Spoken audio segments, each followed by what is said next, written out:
एक बार फिर से आपका ऑनलाइन पोर्टल पर स्वागत है। स्टूडेंट्स, पिछले लेक्चर में हम लोगों ने डिस्कस किया था डेंसिटी के बारे में, और डेंसिटी के जहाँ तक सवाल था हम लोगों ने आपको बताया था कि डेंसिटी जो होता है किसी भी वस्तु का जो होता है शुद्धतम मान होता है। ठीक है, हमने वहाँ पर देखा था जल का डेंसिटी जो 4 डिग्री सेंटीग्रेड पर कितना होता है तो 1000 किलोग्राम प्रति मीटर क्यूब। समझ में आ गई बात। आज हम लोग आगे पढ़ेंगे रिलेटिव डेंसिटी। रिलेटिव डेंसिटी क्या होता है, जिसको हम लोग हिंदी में आपेक्षिक घनत्व बोलते हैं। तो आइए देखते हैं इसके बारे में। रिलेटिव डेंसिटी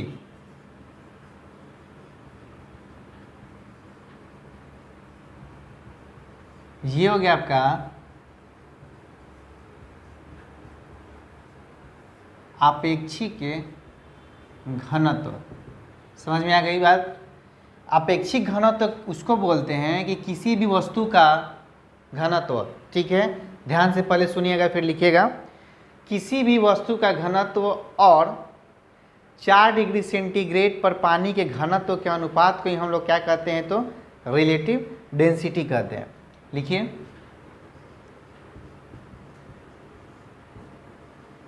किसी भी वस्तु का घनत्व और 4 डिग्री सेंटीग्रेड पर, यहाँ पे लिख लीजिएगा ब्रैकेट में, शुद्ध जल। 4 डिग्री सेंटीग्रेड पर क्या होता है, हम लोगों को शुद्ध जल प्राप्त होता है। तो किसी भी वस्तु का घनत्व और 4 डिग्री सेंटीग्रेड पर पानी के घनत्व के अनुपात को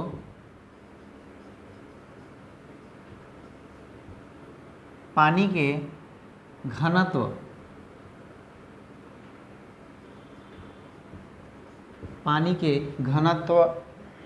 के अनुपात यहाँ डाल लीजिएगा।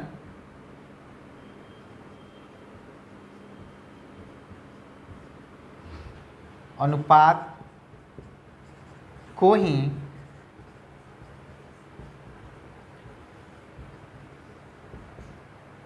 रिलेटिव डेंसिटी कहा जाता है।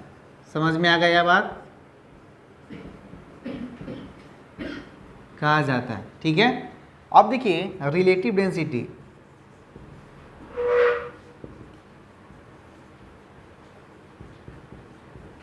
रिलेटिव डेंसिटी बराबर मेरा होता है वस्तु का घनत्व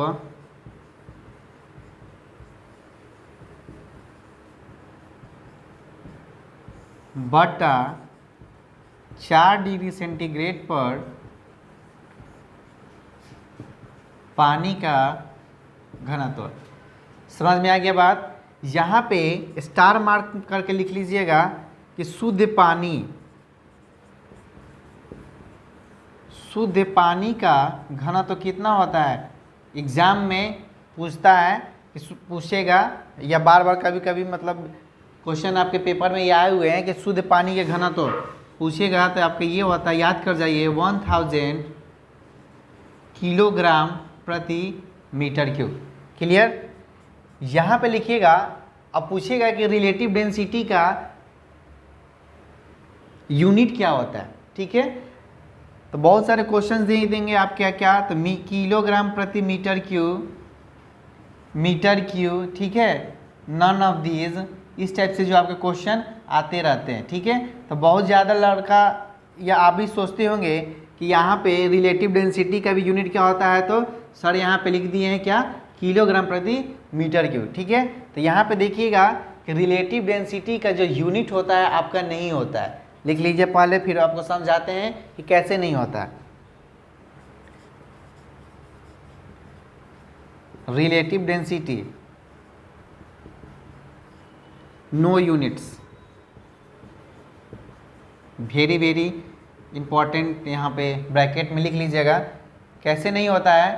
तो यहाँ पे देखिए, सबसे पहले क्या होता है कि वस्तु का घनत्व भी क्या होता है आपका, तो डेंसिटी का यूनिट्स हम लोगों ने पढ़ा था किलोग्राम प्रति मीटर क्यूब। ठीक है, और 4 डिग्री सेंटीग्रेड पर पानी का भी घनत्व तो क्या होगा, उसका भी यूनिट किलोग्राम प्रति मीटर क्यूब। समझ में आ गई बात। तो यहाँ से ये क्या होता है, तो आपका कैंसिल हो जाता है। ठीक है, तो इसीलिए बोला जाता है कि रिलेटिव डेंसिटी का कोई भी यूनिट्स नहीं होता है। इस टाइप से क्वेश्चन यहाँ से जब भी क्वेश्चन पूछेगा, देखिए कौन कौन सा क्वेश्चन आ सकता है आपका। रिलेटिव डेंसिटी का सबसे पहले तो फॉर्मूला पूछ देगा क्या होता है, या सेकेंड नंबर पूछेगा कि 4 डिग्री सेंटीग्रेड पर पानी का घनत्व तो क्या होता है, तो महत्तम लिख लीजिएगा यहाँ पे। ठीक है, मतलब शुद्धतम होता है वहाँ पे। नेक्स्ट पूछेगा कि शुद्ध पानी का घनत्व तो जो 4 डिग्री सेंटीग्रेड पर है उसका वैल्यू कितना होता है, मान कितना होता है, तो 1000 किलोग्राम प्रति मीटर क्यूब होता है। ठीक है, और नेक्स्ट पूछ सकता है आपसे कि रिलेटिव डेंसिटी का यूनिट्स के बारे में, तो यहाँ पे क्या होता है, तो नो यूनिट्स होता है। समझ में आ गया। अब चलिए नेक्स्ट एक छोटा सा टॉपिक बच रहा है यहाँ पे, प्रणोद के बारे में देखते हैं। ठीक है, जिसको थ्रस्ट भी बोला जाता है। ये क्या होता है, आप लोगों को हमने पढ़ाया होगा कि जो फोर्स, ग्रेविटेशनल फोर्स होता है वो क्या करता है,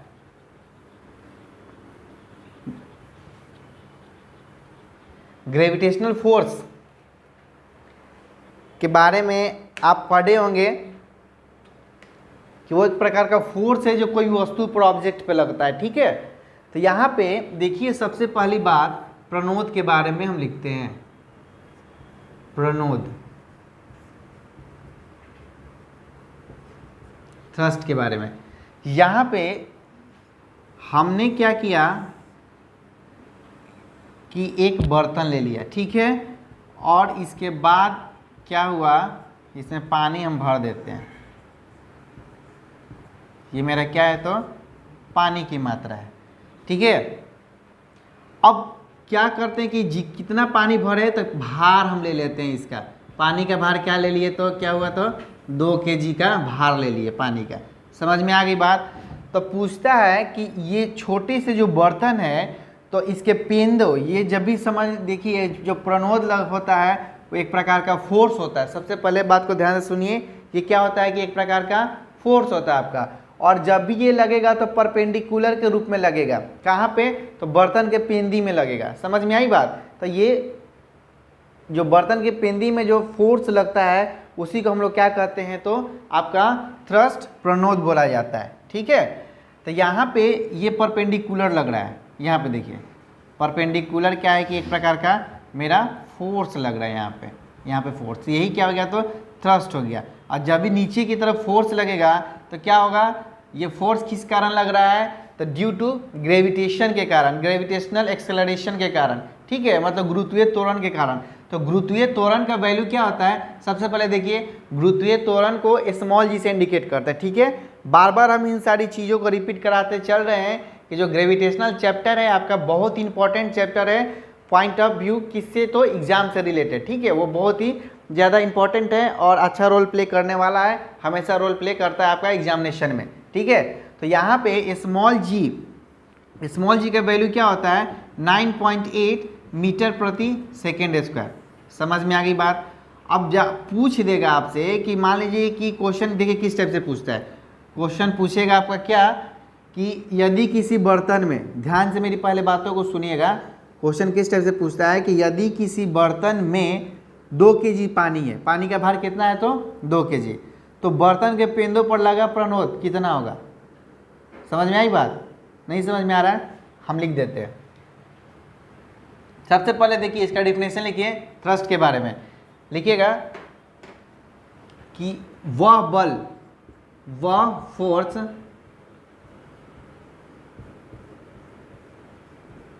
जो सतह के लंबवत, वह बल जो सतह के लंबवत लगता हो, वह बल जो सतह के लंबवत लगता हो थ्रस्ट कहलाता है। थ्रस्ट कहलाता है। छोटा सा एग्जांपल हो गया। इसमें देखिए क्वेश्चन कैसे पूछेगा, क्वेश्चन पूछेगा कि यदि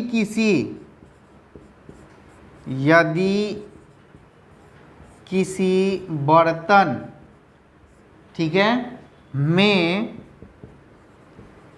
2 kg पानी है,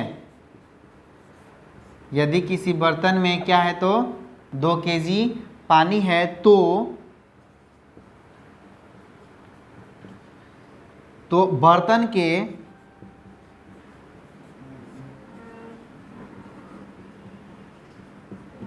पेंदों पर लगा प्रणोद, ठीक है, क्या होगा? तो सबसे पहले देखिए हम क्या लिखते हैं, तो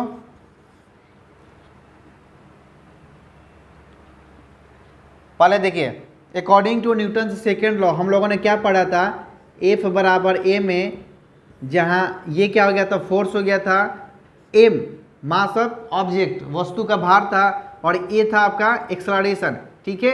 लेकिन यहाँ पे क्या होता है कि ड्यू टू किसके कारण मतलब ये फोर्स लग रहा है, तो ड्यू टू क्या, ग्रेविटेशनल एक्सेलरेशन गुरुत्वीय त्वरण के कारण। तो यहाँ पे क्या लिखते हैं हम लोग, तो F बराबर M इंटू जी, समझ में आ गई बात। M देखिए कितना है, तो 2 kg मैंने डाल दिया, और G का वैल्यू 9.8 मीटर प्रति सेकेंड स्क्वायर, समझ में आई बात, होता है। तो इसको हम लोग राउंड फिगर में भी लिख सकते हैं, तो क्या 3 मीटर प्रति सेकेंड स्क्वायर, समझ में आ गई बात। तो ये आपका फोर्स जो प्रणोद है, जो थ्रस्ट है, कितना हो जाएगा, तो 20 किलोग्राम मीटर प्रति सेकेंड स्क्वायर, या इसी को हम लोग क्या कहते हैं, तो न्यूटन भी बोलते हैं। मतलब कितना का प्रणोद लगा पेंदी पे, तो मतलब आपका 20, ठीक है, 20 न्यूटन का फोर्स अप्लाई, और 20 न्यूटन का आपका प्रणोद, 20 न्यूटन आपका जो थ्रस्ट इंग्लिश में बोलते हैं वो लगा। तो ये एक छोटा सा चीज़ था, यहाँ से भी क्वेश्चन मतलब कभी कभी आपसे पूछे जाते हैं या फिर नहीं भी पूछे जाते हैं, ठीक है। और इतना बात माइंड में मेकअप कर लीजिए, बहुत सारे बच्चे जो होते हैं कि ये चीज़ छोड़ के आगे बढ़ते हैं। सपोज डैट मान लीजिए कि जो चीज़ आप छोड़ के आगे बढ़े, अब वही एग्जाम में आ गया, तब क्या कीजिएगा, उस टाइम पछताने के अलावा तो कोई भी चारा है नहीं हमारे पास। इसीलिए हम क्या कर रहे हैं कि हर एक चीज़ को आपके साथ एक एक जो कंटेंट्स इसमें अवेलेबल है, हर एक चीज़ को बताते चल रहे हैं, ठीक है। तो बारीकी से सब चीज़ को समझते चलिए। अब चलिए, ये आपका प्रणोद हो गया। अब हम लोग पढ़ते हैं आर्किमिडीज के सिद्धांत के बारे में, ठीक है। आर्किमिडीज का सिद्धांत सबों को पता होगा,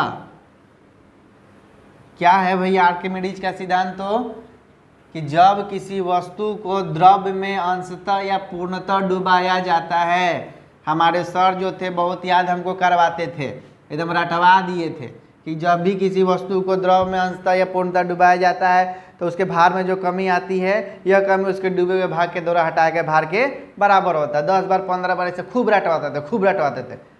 तो उस टाइम तो बच्चा थे, खाली रटने का कैपेसिटी था, समझने का कैपेसिटी नहीं था, ठीक ना। देखिए जो बच्चा होता है, बच्चा पार्टी होता है, बता देते हैं, वो खूब रटेगा। छोटा छोटा स्कूल के बच्चा को देखिएगा, CBSE वाले को, ऑटो पे भी जाएंगे तो कॉपी किताब लेकर रटते जाएंगे। क्या है कि उनका सिर्फ कैपेसिटी रटने का है, समझने का नहीं है। और हम लोग का इस एडल्ट सिचुएशन में जब भी जाते हैं, स्थिति में रहते हैं, तो वहाँ पे क्या होता है कि रटने का कैपेसिटी कम और समझने का ज़्यादा हो जाता है, ठीक है। तो धीरे धीरे एडल्ट के रूप में आप लोग भी आ रहे हैं, ध्यान दीजिएगा, समझिए इन सब बातों को। क्या था कि जब भी किसी वस्तु को द्रव में अंशतः या पूर्णतः डुबाते हैं तो उसके भार में जो कमी आती है, जो उसके द्वारा हटाए गए भार के बराबर होता है। समझ में आ गया बात। इसमें देखिए सबसे पहले क्या होता है, ये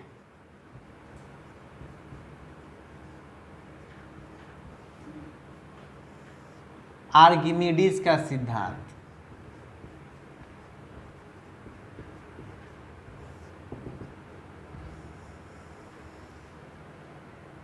आर्किमिडीज साहब क्या किए कि एगो बहुत बार का बर्तन ले लिए, ध्यान दीजिएगा, क्या किए, तो एक बहुत बड़ा बर्तन लिए और उसमें भी क्या किए कि एक छोटा और एक बर्तन लेके उसमें डाल दिए आपका, ठीक है। इसमें क्या किए कि वो पानी भर दिए,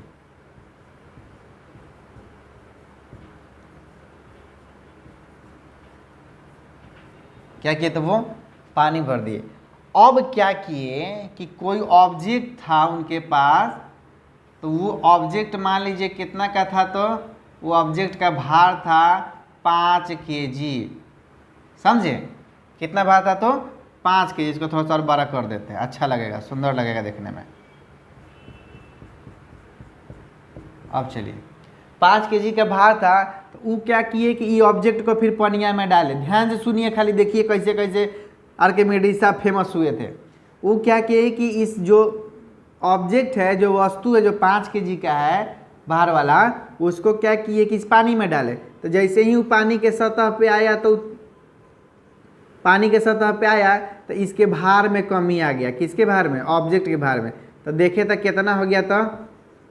3 kg। समझे? 3 kg यहाँ पे वो आ गया। तो इन्होंने देखा कि इसमें कितना कमी आया, 5 में से 3 घटा दिए तो कितना आया था? 2 kg का। समझे? अब मान लीजिए कि जब भी बर्तन में इसको कोई भी भारी चीज़ को डालते हैं तो पानिया क्या करता है कि छलक जाता है। अगर पानी भरल रहेगा तो मतलब जगह रहेगा है या नहीं, तो क्या होगा कि छलक के नीचे चलेगा। तो जैसे ही ये वस्तु 5 kg का था, तो पनिया के ऊपर सतह पे आया तो छलकना स्टार्ट हुआ। छलक के क्या किया कि दूसरा का बर्तन में आपका आ गया, हेनों से निकल गया होगा। पानी को कोई रोका थोड़े है, कहीं से भी निकल सकता है। जब ये पानी इधर आ गया तो इसमें क्या हुआ कि पानी इकट्ठा हो गया। फिर समझे? पानी इकट्ठा हो गया। तो आर्किमिडीज ने देखा कि जब ये जो पानी इकट्ठा हुआ है, तो इसको भी जब उन्होंने देखा कि इसका ही जब तौला, तो इसका भी भार, पानी का भी भार कितना आ गया था जी? 2 लीटर ही आ गया। तब वो समझे कि अरे वाह भाई वाह, हम वैज्ञानिक बन गए। ठीक है? तो उन्होंने इसी पे आपका बताया था डिफिनेशन कि जब भी किसी वस्तु को, ध्यान से देखिएगा, जब भी किसी वस्तु को द्रव में डुबाते हैं तो उसके भार में जो कमी आती है, किसके भार में? ये वस्तु के भार में जो कमी आती है, यह कमी डूबे हुए भाग कौन है? वस्तु का ये है। ठीक है? भाग के द्वारा हटाए गए जो पानी यहाँ से जो निकाला, जो पानी निकाला, उसके भार के क्या होता है? तो बराबर हो गया। समझ में आ गया बात? किसी को कोई दिक्कत नहीं होगा। चलिए अब इसके बारे में लिखिए, सिद्धांत के बारे में, कि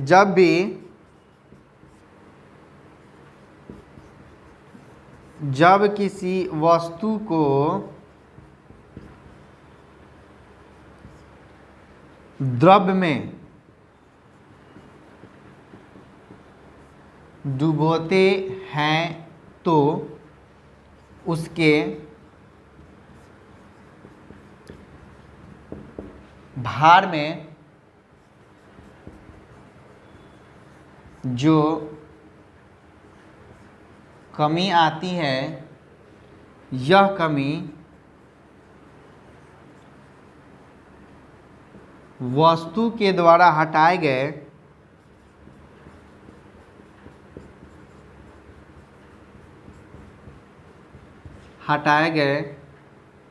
भार, यह कमी वस्तु के द्वारा हटाए गए या हटाए गए, लिख लीजिएगा, द्रव्य के भार के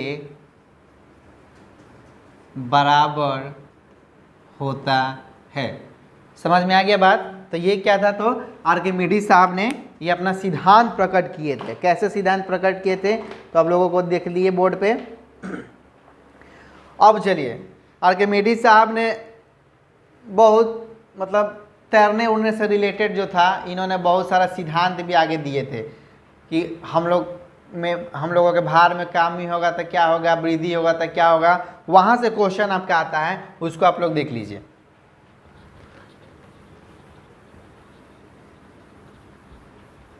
इसके बाद लिखिएगा तैरने का सिद्धांत, बहुत ही इंपॉर्टेंट है। यहाँ से समझिए, डेफिनेशन आपसे एग्जाम में नहीं पूछा जाएगा। 10th का एग्जाम नहीं है कि सब्जेक्टिव में दे देगा कि आर्किमिडीज का सिद्धांत का वर्णन करे, 5 नंबर का है, वो सब भूल जाइए अब। ठीक है? कंपटीशन के मार्केट में आ गए। अब यहाँ पे ध्यान से देखिए कहाँ से कैसे क्या आता है। लिखिएगा तैरने का सिद्धांत, सबसे पहले हम लोग देखते हैं। आर्किमिडीज साहब ने तैरने का सिद्धांत क्या क्या दिया था?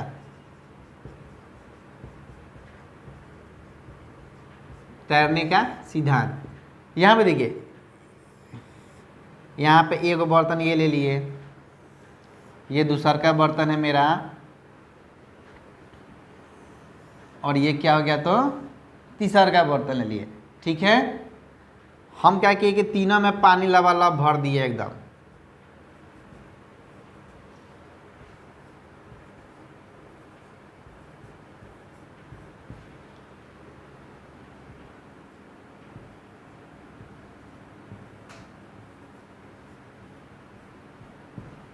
ठीक है, अब देखिए एगो वस्तु के हम एगो भारी वस्तु लेते हैं, ओकरा हमें में का के डुबा दिए।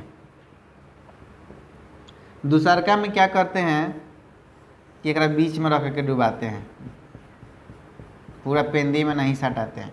और थर्ड स्थिति में क्या करते हैं कि ऊपर में ही इसको तैरा देते हैं। ये देखिए, ये तैरने का सिद्धांत जो डिपेंड किया था आपका, तैरने के लिए सबसे पहले क्या होता था कि पानी की जरूरत पड़ती थी। हवा में तो नहीं ना तैरिएगा, क्या कि हवा में भी तैरिएगा। ये जो था तैरने का सिद्धांत जो डिपेंड कर रहा था फर्स्ट रूप से एक जो मेरा कितना मास है, कितना वेट है उसके बारे पे, और सेकंड नंबर पे है आपका वाटर के बारे में। ठीक है, ये दो चीज़ मुख्य जो थे इसके कंपोनेंट्स थे, भार और वाटर। समझ में आ गई बात? यहाँ पे देखिए, सपोज डेट मान लीजिए कि मेरा वजन कितना है, हम मान लेते हैं कि हमारा वजन कितना है, भार 69 kg। हम क्या किए कि छपाक से कन जाके कोनो पानी में कूद गए। हम क्या किए कि पानी में कूद गए। अब हम कूदें तो हम क्या किए कि जो पानी निकाले, आर्किमिडीज का सिद्धांत याद कीजिए कि ऊपर क्या किए थे कि वो एक वस्तु के नीचे डुबा दिए थे, माने ऊपर से छोड़ दिए स्प्रिंग में लगा के। तो क्या किया कि पानी के सतह पे गया, पानी के सतह पे जाने के बाद क्या कि पानी बाहर निकाल दिया। कितना बाहर निकाला था तो हम लोग नापे थे, और इसका जो भार में जो था कमी आया था उसको नापे थे तो बराबर हुआ था। ठीक है, अब चलिए क्या होता था कि मान लीजिए कि हमारा भार कितना है तो 69 kg, और हम क्या किए कि पानी में जाकर छपाक से कूद गए। जब कूदें तो यहाँ पे हम देख रहे हैं कि पानी हम कितना निकाल रहे हैं, तो मान लीजिए हम 40 किलो पानी निकाल रहे हैं। क्या कर रहे हैं तो 40 kg, तो मतलब क्या मेरा जो भार है वो पानी से क्या है तो ज़्यादा हो गया। तो उस स्थिति में हम लोग क्या करेंगे तो डूब जाएंगे। समझ में आई बात? नहीं समझे? फिर समझिए, मान लीजिए कि अगर मेरा भार ज़्यादा हो और पानी हम कम निकालते हैं तो क्या होगा, उस स्थिति में डूब जाएंगे। रीजन फर्स्ट कारण क्या हो गया कि उस स्थिति में डूब जाएंगे। कब? जब मेरा वजन ज़्यादा हो, मैंने भार ज़्यादा हो और पानी कम निकालते हो। समझ में आ गई बात? नेक्स्ट देखिए, अब क्या करेंगे कि मान लीजिए कि हम 69 kg के हैं और 69 kg ही पानी हम दोनों स्थिति में निकाल दिए। समझे? तो क्या करेंगे कि डूबेंगे नहीं, आधा में डूब जाएंगे या फिर वही में भीतरिया तैरत रहेंगे। यहाँ पे देख लीजिए फिगर में, मतलब क्या, जब मेरा भार जो है जितना हम भार के हैं और उसी रेशियो में पानी भी हम क्या किए कि निकाले। 69 kg के हैं, 69 kg ही मतलब हम बाहर निकाल दिए पानी का, तो हम क्या करेंगे कि अंश मतलब आधा डूब के बीच में रहेंगे और उसको तैरेंगे। क्लियर? ये सब क्वेश्चन आया है आपको कहीं ना कहीं, जो भी हम चीज़ बोल रहे हैं वो कहीं ना कहीं क्वेश्चन के रूप में आया है एग्जाम में। थर्ड में देखिए क्या होता है कि सपोज डेट मान लीजिए कि हमारा 69 kg का वजन है, ठीक है, और पानी का वजन मान लीजिए कि 70 kg हो गया। 70 किलो भार का है पानी और 69 किलो क्या है तो हम हैं। 1 kg क्या है, पानी ज़्यादा है ना, तो भैया क्या करेंगे, हम ऊपर लेके तैरने लगेंगे, पानी के सतह पे आ जाएंगे। समझ में आया कोई बात? यहीं से रिलेटेड आपका क्वेश्चन जब भी पूछता है, क्वेश्चन घुमा के पूछ देता है कि अगर भार ज़्यादा हो और पानी कम हो तो उस स्थिति में वस्तु क्या होगा, डूब जाएगा। Question first number. Second number में क्या होगा कि अगर भार और जल दोनों क्या है कि बराबर मात्रा में कोई भी वस्तु निकालता है तो उस स्थिति में क्या होगा कि वो डूब के तैरेगा। क्या करेगा तो डूब के तैरेगा, पूरा नहीं डूबेगा, डूब के तैरेगा, तो याद रखिएगा। थर्ड स्थिति में क्या होता है कि जब भी कोई मान लीजिए कि जल का भार ज़्यादा है और वस्तु का भार कम है तो क्या होगा कि ऊपर तैरा देगा। और यही स्थिति में क्या होता है आपका कि जहाज़ तैरता है। जहाज कैसे तैरता है ये भी देख लीजिए। यहाँ समझ में आ गया किसी को? नेक्स्ट देखिए, अब मान लीजिए यहाँ पे ध्यान दीजिए, ये मेरा क्या है तो नाव है, ये ले लीजिए, इसका भार 100 kg है, और ये इस टाइप से क्या हो रहा है कि पेन, यहाँ से देखिए ये इस टाइप से जो बना रहा है, पेंदी टाइप का जो बना है, ये क्या कर रहा है कि आपका 150 kg क्या कर रहा है, पानी निकाल रहा है, माने काट रहा है पानी, ठीक है, निकाल रहा है। तो क्या होगा कि नाव जाके तैरने लगेगा, आसानी से एकदम फ्लो करेगा। अब मान लीजिए कि यह देखिए नाव का जो अंदर वाला जो भाग है वो भरा नहीं होना चाहिए, भरा नहीं रहता है, ठीक है, जिसको हम लोग देहाती में बोलते हैं कि फूफर रहता है, कोई भी चीज़ अंदर नहीं रहता है। मान लीजिए कि मैं भर दीजिए, इसको क्या करते हैं, ये 300 kg का बना दिए इसको, और यहाँ पे मान लीजिए कि पानी 100 kg काट रहा है, 100 kg पानी निकाल रहा है, बाहर कर रहा है, ठीक है, तो ये क्या होगा कि नौका डूब जाएगा। तो उस अनुसार से नहीं बनाया जाता है। जब भी बनाया जाता है तो ये आपका भार जो होता है, पानी के भार से क्या होता है कि बहुत ही कम होता है। 100 kg का है तो पानी देखिएगा ये निकालेगा, इसका जो रेंज है निकालने का वो 150 kg का होता है। इसी कारण होता है कि ये आपका नाव चलने लगता है, तैरने लगता है। समझ में आई बात? किसी को किसी प्रकार का दिक्कत नहीं? आर्किमिडीज का सिद्धांत समझ में आ गया होगा। और जब भी हम लोग ऑब्जेक्टिव सेशन कराएंगे तो कैसे कैसे क्वेश्चन पूछेगा उसके बारे में डिटेल से हम लोग वहाँ भी एक बार डिस्कस करेंगे इसके बारे में। फिलहाल आप लोग इसको याद करते चलिए। नेक्स्ट देखते हैं हम लोग पास्कल्स लॉ, ठीक है, पास्कल का सिद्धांत या नियम बोलिए।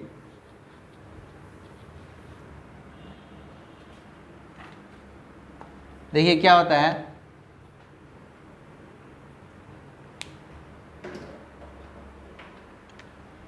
पास्कल, ये भी एक बहुत बड़का वैज्ञानिक थे। दाब के बारे में बताए थे, यूनिट बताए थे उस टाइम तो बताए थे, या इनको पास्कल ही बोला जाता है। ब्लेज पास्कल इनका पूरा नाम था, याद रखिएगा। यहाँ पे देखिए पास्कल्स नियम, पास्कल का नियम डाल देते हैं।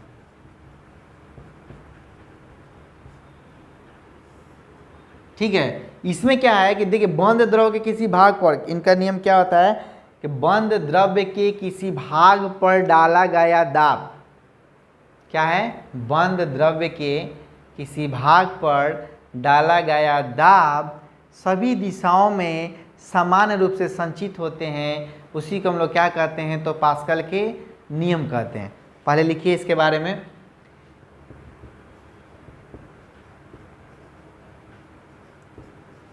बंद द्रव के किसी भाग पर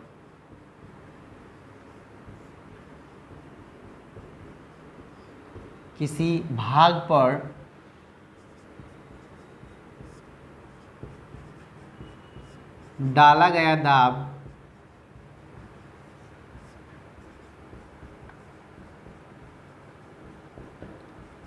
सभी दिशाओं में समान रूप से दबाव डालते हैं, या फिर संचित रहते, लिख लीजिएगा, संचित लिख लीजिएगा ब्रैकेट में, दबाव बढ़िया रहेगा समझने में। तो सोची बोलिएगा कि सर क्या क्या लिख के आगे बढ़ जाते हैं, समझे में नहीं आता है। सभी दिशाओं में समान रूप से संचित रहते हैं, ये हो गया पास्कल का नियम। और ये पास्कल का नियम जो है सबसे ज़्यादा किस किस चीज़ पे प्रभाव होता है तो आपका द्रव्य और गैस पर ही क्या होता है कि ये रिलेटिव, मतलब ये नियम लागू होता है।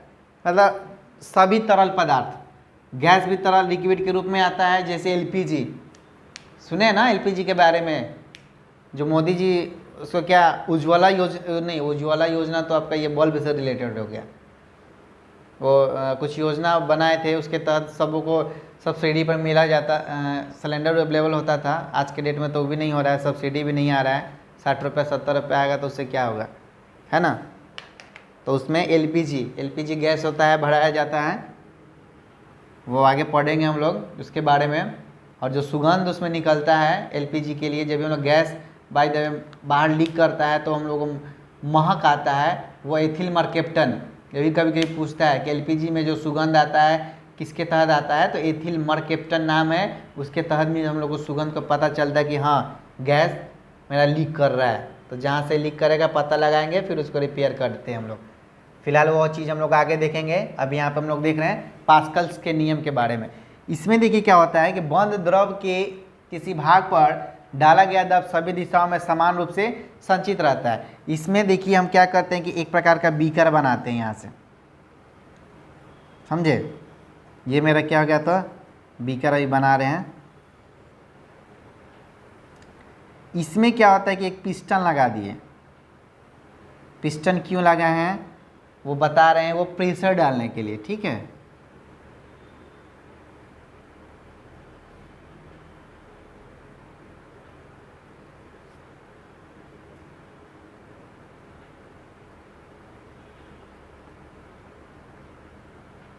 ये मेरा बीकर या ले लीजिए फ्लास्क हो गया। ये क्या हो गया, तो पिस्टन हो गया यहाँ पे, ठीक है। और यहाँ से हम क्या करते हैं कि एक नली बना देते हैं, ठीक है।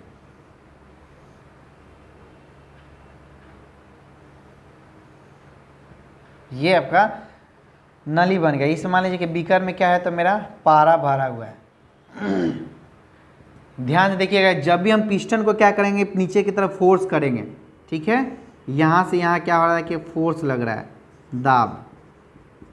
दाब डालेंगे पिस्टन के तहत से। ये तो मेरा पारा अंदर भरा हुआ है, जैसे ही पारा भरेगा, पारा पे प्रेशर जाएगा, तो ये जो नली बना हुआ है ये समान रूप से जितना ये इसमें से निकलेगा बाहर, उतना ही क्या होगा, तो आपका इसमें से भी बाहर निकलेगा।